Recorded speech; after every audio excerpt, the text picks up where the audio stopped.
Saya sudah menikah dan selama 9 tahun belum dikaruniai anak.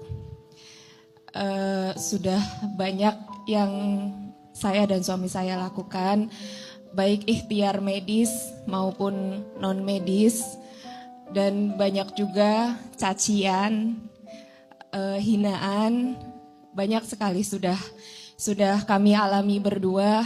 Hingga dalam waktu 1 tahun terakhir ini, kami berdua memutuskan untuk tidak melanjutkan program lagi. Dan kami berdua pasrah, bahkan di dalam doa kami yang pada saat 8 tahun terakhir itu selalu meminta diberi keturunan. Tapi dalam 1 tahun ini, kami di dalam setiap berdoa hanya meminta ketenangan hati dan keikhlasan dalam menjalani hidup ini. Dan kami meminta mudah-mudahan Allah selalu memberikan kabar baik kepada kami, entah itu diberikan keturunan atau kabar baik apapun. Nah, yang jadi permasalahan Ustadz, sampai saat ini masih ada orang yang menanyakan hal yang membuat kami itu marah ya, membuat kami itu bersedih. Bahkan itu dari orang terdekat kami, Ustadz, saudara kami. Akhirnya dengan seperti itu kami memutuskan silaturahmi dengan beliau. Bahkan di momen Lebaran kemarin kami berdua memutuskan untuk tidak mengunjungi beliau. Karena semata-mata kami menjaga agar hati kami itu tetap tenang dan tetap ikhlas dengan tidak mendengar apa yang dikatakan beliau, terutama tentang keturunan. Yang akan saya tanyakan Ustadz, apakah yang kami lakukan dengan memutus silaturahmi dengan beliau itu tepat? Dan apakah itu tandanya kami belum ridho, kami belum menerima takdir Allah? Dan bagaimana agar kami tetap istiqomah, kami tetap bisa dan Allah tetap ridho dengan apa yang kami lakukan, apa yang kami jalankan di hidup ini. Satu hal yang harus kita pahami dalam hidup, kita tidak akan bisa menyenangkan semua orang. Kadang kita sudah berbuat baik saja, masih ada orang yang gak baik sama kita. Maka rumusnya, kita berbuat baik sama orang bukan agar orang jadi baik ke kita, tapi kita berbuat baik sama orang agar Allah yang maha baik tambah baik sama kita. Ini yang harus kita pahami. Maka yang kedua, kita tidak diperintahkan untuk menyenangkan semua orang. Tapi yang pasti, kita diperintahkan untuk tidak menyakiti setiap orang. Maka Teteh tidak mudah untuk melewati arus ombak yang datang itu. Maka kita gak bisa mengatur arus ombak yang datang. Yang bisa kita atur adalah ajarkan tubuh ini berenang, agar ketika ombak itu datang kita bisa melewati arus itu. Kita gak bisa nutup mulut orang untuk bicara sama kita, gak bisa. Yang bisa kita lakukan adalah tenangkan hati, belajar melapangkan hati bahwa akan ada saja orang yang bertanya, yang kadang pertanyaannya bikin sakit hati. Tangan kita hanya ada 2. Kenapa Allah ciptakan 2? Karena 2 tangan ini gak bisa nutupin mulut orang bicara tentang apa ke kita.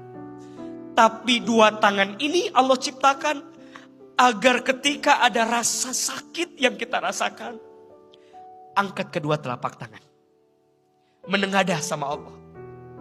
Allah yang paling tahu isi hati kita. Biar Allah nanti yang menjawab rasa sakit yang kita rasakan dengan kebahagiaan yang akan Allah berikan untuk kita.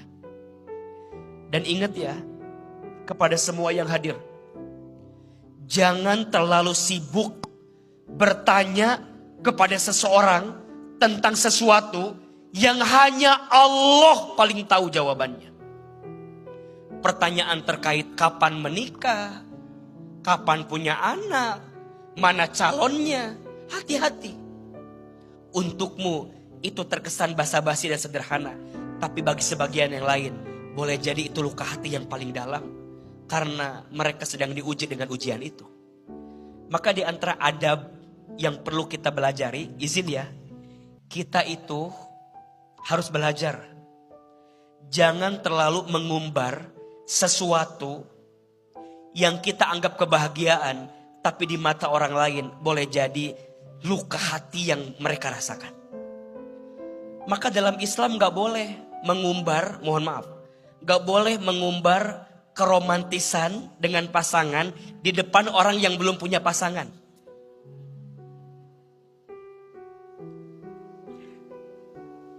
Kan sering ya? Hati-hati.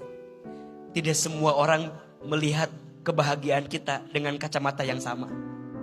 Mungkin mereka punya luka hati yang dalam, sehingga tidak mudah untuk mereka lepaskan. Jangan bicara tentang kesuksesan di depan orang yang mohon maaf sedang sulit keadaannya. Makanya banyak orang yang tidak mau ikut reuni, karena reuni sering dijadi ajang sebagai pamer, betul nggak? Ajang flexing, ada nggak yang begitu? Maka kalau ditanya tadi, Ahilman, apakah menjaga jarak dari orang yang menyakiti kita itu adalah memutuskan silaturahmi? Maka jawabannya bukan. Menjaga jarak dari orang yang menyakiti kita bukan memutuskan silaturahmi, tapi menjaga hati agar tidak tersakiti berkali-kali. Setuju? Boleh kok kita ngeblok sesuatu yang nyakitin kita, boleh. Unfollow orang yang nyakitin kita, boleh. Boleh. Itu bukan memutuskan silaturahmi, tapi itu menjaga hati agar tidak tersakiti berkali-kali. Bedakan antara memaafkan dengan melupakan. Memaafkan dengan melupakan itu beda. Memaafkan itu membersihkan hatimu agar tidak membenci kepada orang yang menyakitimu. Sedangkan melupakan membersihkan pikiranmu agar tidak ingat kepada yang menyakitimu. Memaafkan letaknya di hati, melupakan letaknya di pikiran. Walaupun belum bisa melupakan, pelan-pelan mulai dengan memaafkan. Memaafkan itu tidak merubah masa lalu, tapi memaafkan mencerahkan masa depan.